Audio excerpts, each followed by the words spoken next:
What is up, Internet Land? Guess what? We are beginning the process. We are burning the ships. So we are actually going to be cutting and I'll be modifying all 4 of these corner posts that we put into the concrete on the day we poured this floor back in November. So I'm going to be cutting this off so that the ICF blocks can fit down over the top of it. I didn't want to modify any of the webbing on the ICF. So hang out with us. I'll probably kick on the time lapse so you guys can kind of see what I'm doing. This side fits into the ICF block really, really nicely. This side doesn't. So I'm just gonna lop each one of them off on the outside fin, and then that way I can drop that on. So come along, hang out with us today. We are going to get some work done. Starting the ICF build right now. Hey everybody, listen, if you are even contemplating doing ICF DIY, please like and subscribe. This would be a fun video series for you to watch. I'm probably gonna make a ton of mistakes. I'm probably gonna have to redo some stuff. So come along and maybe I can make the mistake for you and you don't have to. It's gonna be a lot of fun. Really, really excited to have you guys watching. Listen, you got to take your wins where you can find them. I got all 4 of those pieces cut with 1 blade. Look at what's left of that thing. That's awesome. I had to do a little wiggling on the last one, but I'll tell you right now, when you can get all 4 of the things, when you get all of them done with 1 blade, it makes me very, very happy. I'm sure some of you pros out there could do it even better, but I brought 2 blades over, and my goal. This is the face of a man who celebrated too soon. Was to not use the other one. I got my quality control inspector out here. She pointed out to me that I was doing this wrong and that this was not gonna work. So I took off part of that fin, you saw that. But if I show you inside of here, and I don't need to, you'll know, you'll understand that it's running into the corner. So this piece is running into the corner. So I'm gonna have to take all 4 of this whole fin off. Bottom line of it is I was really hoping to get a piece of rebar all the way through and out there. That's not gonna happen, and that's really okay.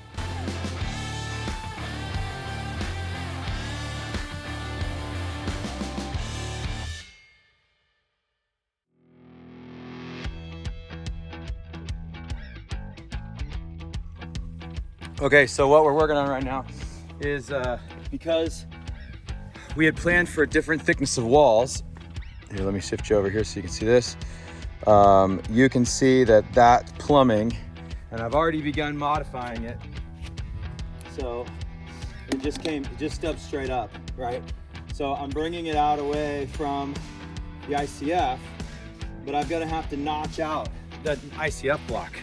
So I just used a Milwaukee marker and scribed it along this side right here, and now I'll get myself a good representation of how far over you want to go, something like that. So that's where we want to be. That's the block we want to notch out. Let's see if we can make it happen.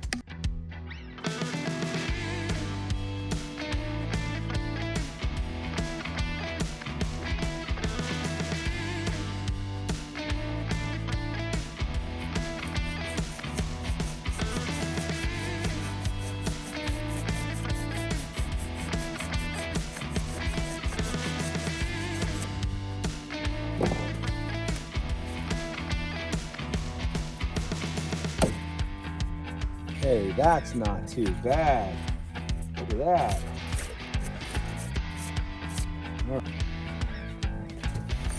Something like that. I think I need to go a little deeper. Let me get another block put in there. Oh wait, I already have a little notch. I already took a small notch out of that one.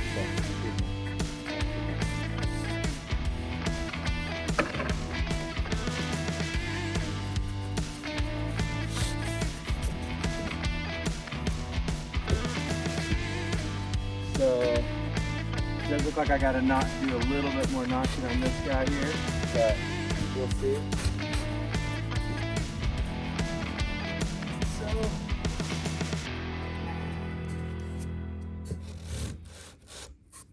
Look at that. Beauty. So there it is. And our water's gonna come up. These are just sleeves. So our water lines will come up through there.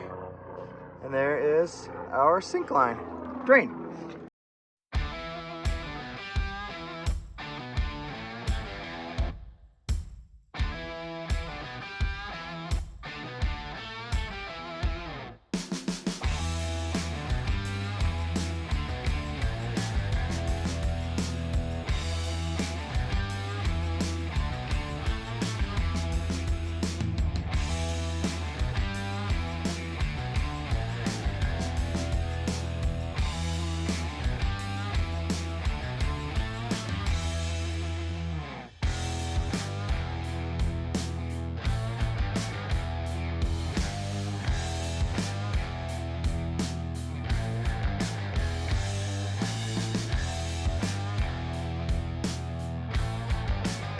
All right, from what I can tell, run number 2 is a really critical run, or rise or lift number 2. I think it's called lift number 2. Anyway, really critical one. We'll get all of this done, then we'll pause.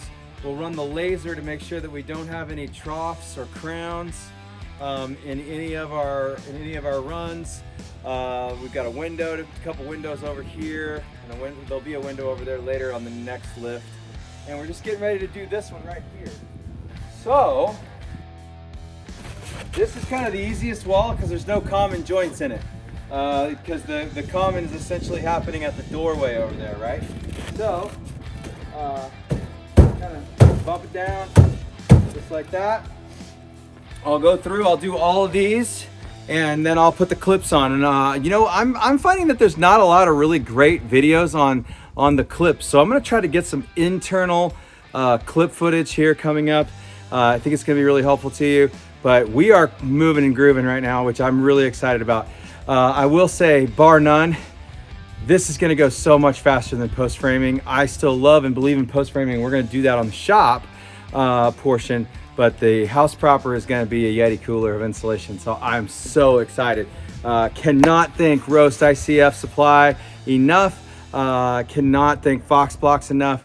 Very, very exciting stuff. We are going to be jamming on this one. So hang out. We're going to switch over to time lapse. You can kind of watch how this thing goes. I'll break out of time lapse. I'll show you when I do different things. Okay. So stick around. Here we go.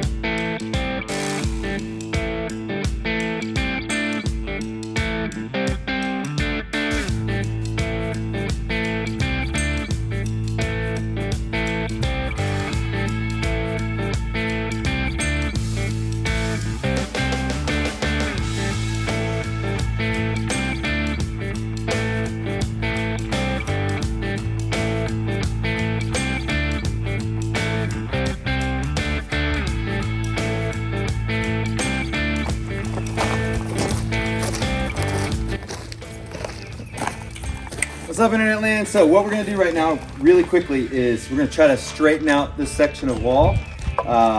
We've made sure that it's level, and we ran the laser. I couldn't get much footage of that. I couldn't get any footage of that because you gotta basically do it in the dark. So we ran the laser to make sure that the walls are nice and flat and there were not a bunch of crowns and a bunch of troughs in it. So now what I'm working on is, and we just stuck wedges of styrofoam underneath and those kinds of things.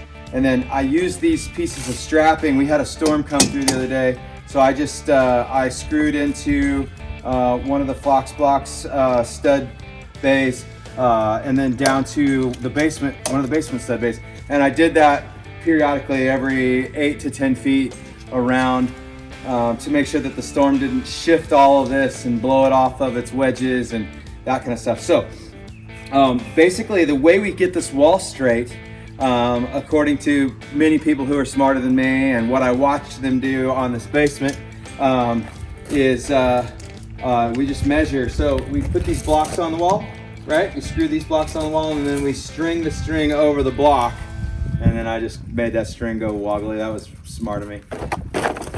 But so obviously right here, the string is 1.5 inches away from the wall because this is a 2x4. And we know that this dimension is 2 inches, right? So as we go down the wall, even here, we're pretty close to 1.5 inches within a 1/16. But when I get to this first strap, we're already about 1/4 of an inch off, maybe 3/16 off. So I'm gonna go ahead and loosen this strap. We're gonna stick some wedges in here and just push this wall a little bit that way. Now we aren't gonna be able to go very far this way here because we have a couple of penetrations inside that are kind of jacking that up just a little bit. But we're gonna get just a little bit of space right here. So come along and watch. We're just gonna go along, and then if I jump ahead and go forward, down here by this strap, we're less than 1 inch. So we need to make up about 1/2 inch, and then all the way at the doorway, we're at like 3/4. So this whole wall needs to shift this way about between 1/4 and 1/2 inch to 3/4 of an inch down all the way at the end. So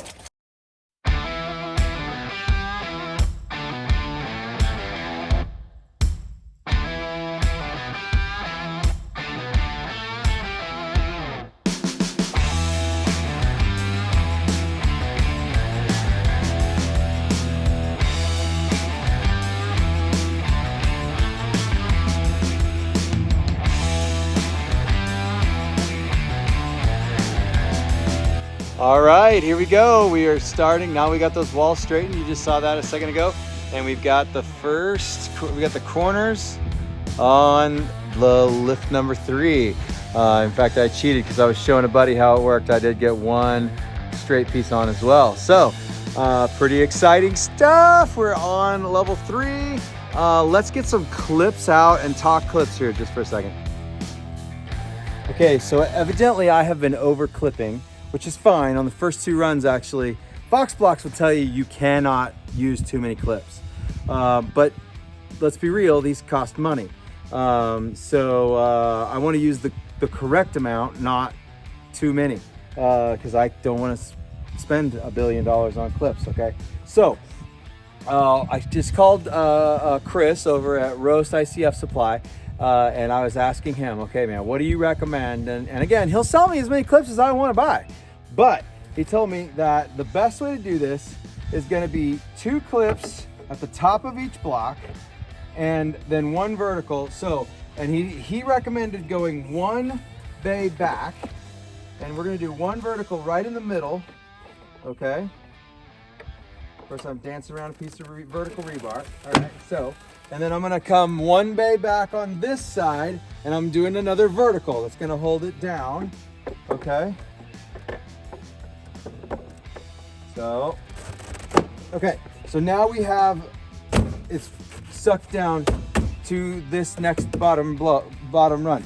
So now we'll stick 1 on right here, and then we'll do 2 blocks here, and then we'll do 1 vertical, 1 vertical. So what I was doing was I was placing in a block, and I was doing 1, 2, 3, 4 horizontals, and then I was doing 1 vertical, and then I'd go over and do 1 vertical, 4 horizontals. So now we're shifting gears. And again, I'm not upset about the fact that the first 2 lifts have way too many clips, because let's think about, Chris just said it the best. He said, let's think about the hydraulic pressure of concrete, right? So this area, this bottom area, is going to be getting the most amount of pressure. That's why we did hammered in steel, to guard against deflection, slip out, and all that stuff. So we got all kinds of great stuff in place. So we'll do 2 horizontals, and then we'll do 1 vertical. 2 horizontals, 1 vertical, just like that, okay? Awesome.